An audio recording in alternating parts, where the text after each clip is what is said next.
I used to think our house was easy to live in because nothing ever felt out of place. Furniture stayed where it belonged, rooms felt balanced, corners didn't draw attention. It wasn't comforting exactly, just orderly, in a way that made routines effortless.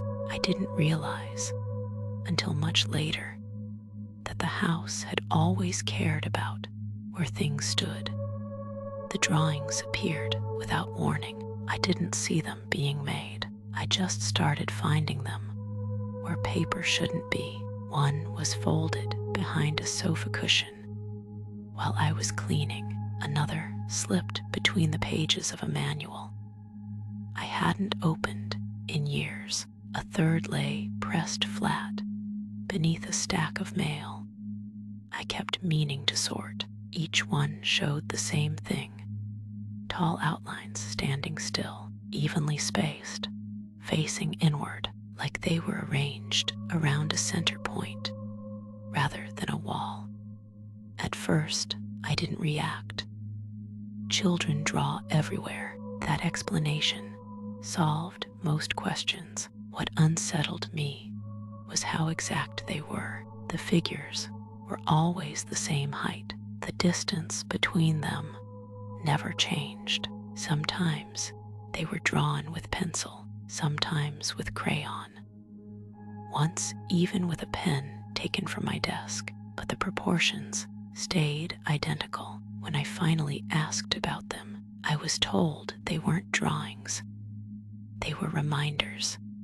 That word stayed with me longer than it should have. When I asked what they were reminders of, the answer came easily. They showed where things stayed when no one was paying attention. When I asked what things, there was a pause, then a vague response. The ones that didn't move, the ones that liked standing.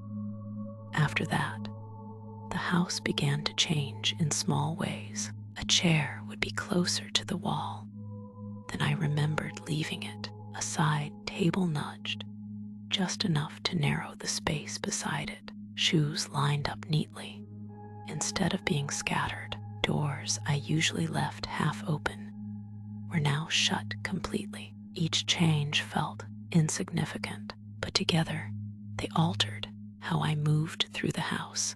I found myself turning sideways in places where I never had before. I told myself I was imagining it, that I was tired. That routines blur memory. There was a moment one evening, standing alone in the living room, when I wondered briefly if someone else was adjusting things when I wasn't looking. The thought embarrassed me. I dismissed it almost immediately and didn't mention it again.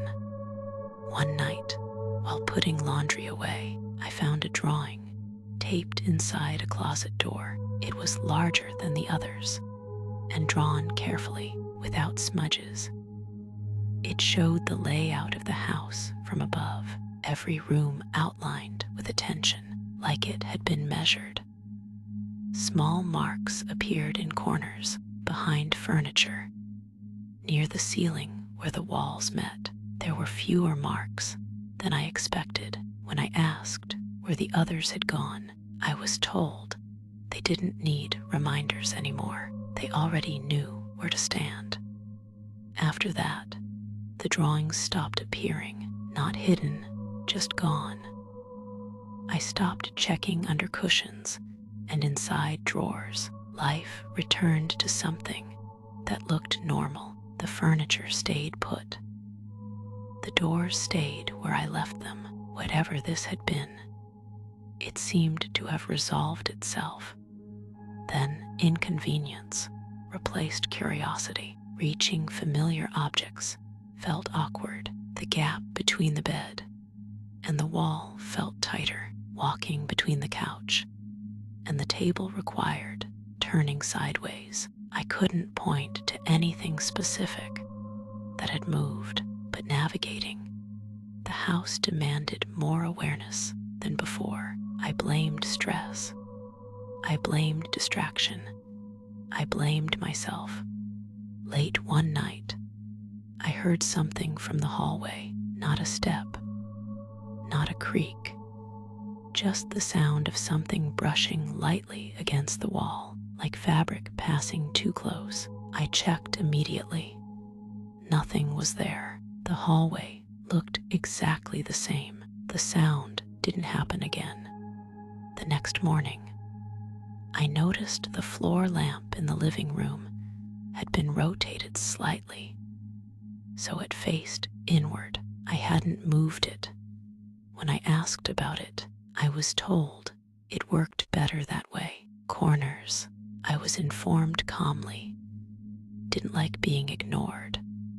A few days later, I saw faint pencil lines along the baseboard, not shapes, not figures, just short vertical marks, evenly spaced, like measurements. I wiped them away without saying anything. That night, they appeared again, longer this time, extending slightly onto the wall. When I asked about them, I was told they showed where the house wanted things to stay consistent.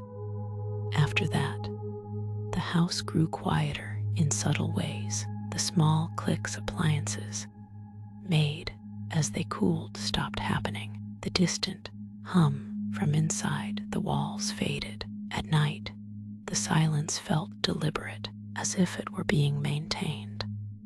One afternoon, I found a drawing placed neatly inside a kitchen drawer. This one showed only the living room. The figures were closer together now, almost touching. There were fewer of them. When I asked where the others were, the answer was simple. Standing wasn't necessary anymore.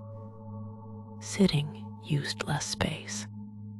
That evening, the couch felt firmer than usual, not uncomfortable, just unfamiliar. I watched as the television reflected the room in darkness, noticing movements that didn't match mine. When I asked what was being watched, I was told the room was finishing itself. After that, corrections began happening. A picture frame was straightened, even though it wasn't crooked.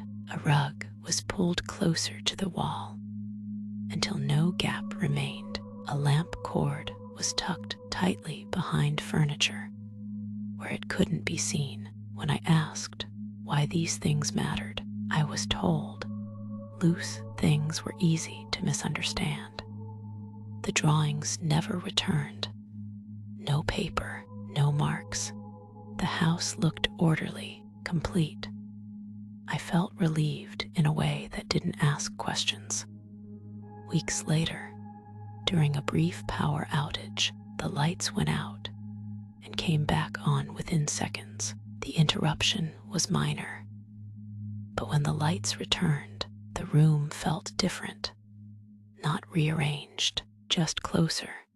The walls seemed nearer, the ceiling felt lower. Everything fit the space too precisely. I stood in the doorway, trying to understand what had changed. The answer came quietly. Nothing important. Everything finally fit the way it was supposed to. That night, faint pencil lines appeared along the edge of my bed frame, not drawings, just marks showing where something once stood and where it no longer needed to be remembered. In the early hours before morning, I heard a soft sound from the living room, not movement, just something settling. By morning, the house felt complete.